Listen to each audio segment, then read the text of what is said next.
confinement, les hôtels sont déjà saturés. Au total, environ 3300 passagers, voire plus, sont attendus chaque semaine compte tenu des capacités des compagnies et de l'état de vente des billets d'avion. Pour les accueillisses, il y a un total de 3088 chambres, 280 bungalows, 206 appartements qui ne sont pas totalement vides vu qu'ils sont occupés par les passagers de la semaine d'avant. Augmenter les capacités de confinement risque de s'avérer difficile.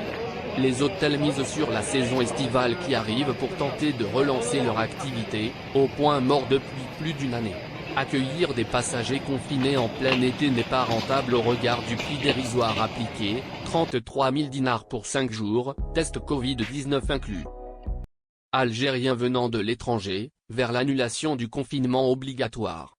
Le confinement systématique exigé aux voyageurs qui arrivent en Algérie pourrait être supprimé dans les prochains jours.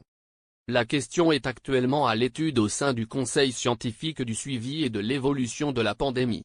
La décision de revoir le protocole mis en place depuis le 1er juin dernier, serait liée à toutes les difficultés rencontrées dans les structures d'hébergement et les nombreuses requêtes des personnes confinées qui se sont plaintes des conditions sur place notamment dans les structures hôtelières dont la majorité sont étatiques.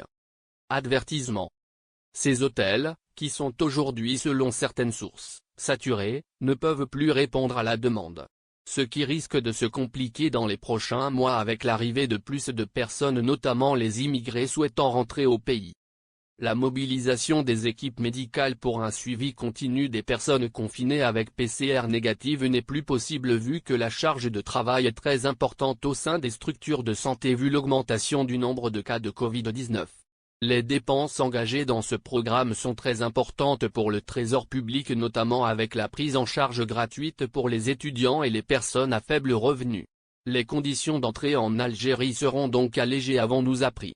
Il sera donc question de la présentation par les voyageurs d'un test RT-PCR négatif à l'embarquement et un autre test antigénique sera effectué à l'arrivée à l'aéroport après avoir signé un formulaire portant toutes les informations, ajoute notre source. Ne seront soumis à la quarantaine de 5 jours que les cas positifs au test antigénique.